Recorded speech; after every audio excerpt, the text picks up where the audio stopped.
Asus ZenFone Max review.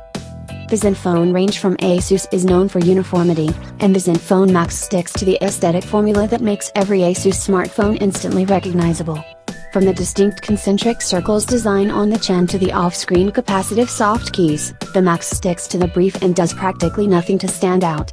This isn't necessarily a bad thing, since it makes it harder to tell the difference between a premium Asus device and a budget one such as this. The ZenFone Max is available in two color variants, black and white. The white variant has a dull, smooth finish at the back, while the black variant has a leather-like texture.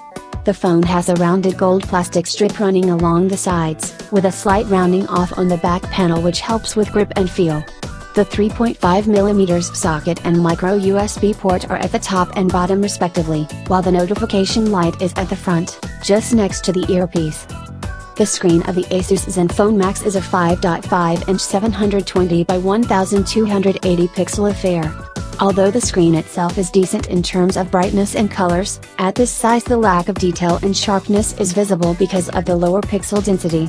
This has presumably been done to keep the costs down and ensure energy efficiency, since it takes considerably less power to run a 720p screen than a more detailed 1080p one. For basic users who are more concerned with battery life, the screen should prove to be more than adequate. Also included with the Asus ZenFone Max is a 1A/5V charger that is horribly inadequate for a phone with a battery of this size. The phone takes over 5 hours to completely charge up from 0 to 100%, and supplying a fast charger or incorporating some form of fast charging technology with high-capacity phones such as this is absolutely necessary in our opinion.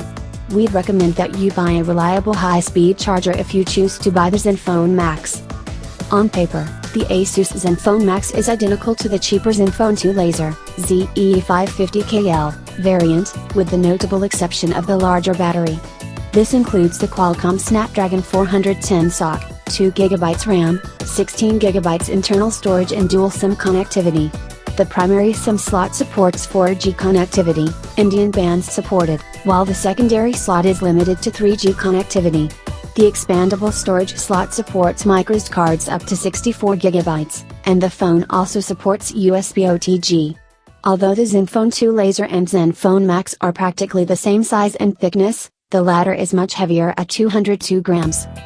As mentioned, the only major difference between the two is the larger battery, which is the signature feature of the ZenFone Max.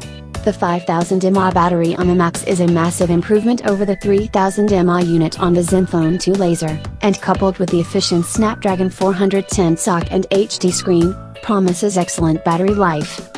The similarities between the Asus ZenFone 2 Laser and ZenFone Max don't stop at the specification sheet. The Max uses the same 13-megapixel camera and laser autofocus system as the ZenFone 2 Laser. The 5-megapixel front camera is also the same, and both cameras are capable of recording 1080p video. The rear camera has a dual-tone LED flash as well. This essentially makes the ZenFone Max a ZenFone 2 Laser with a larger battery, and considering both phones cost the same, it makes the older variant redundant at this point. This might point to why Asus has chosen to launch this device only now, despite announcing it back in August 2015.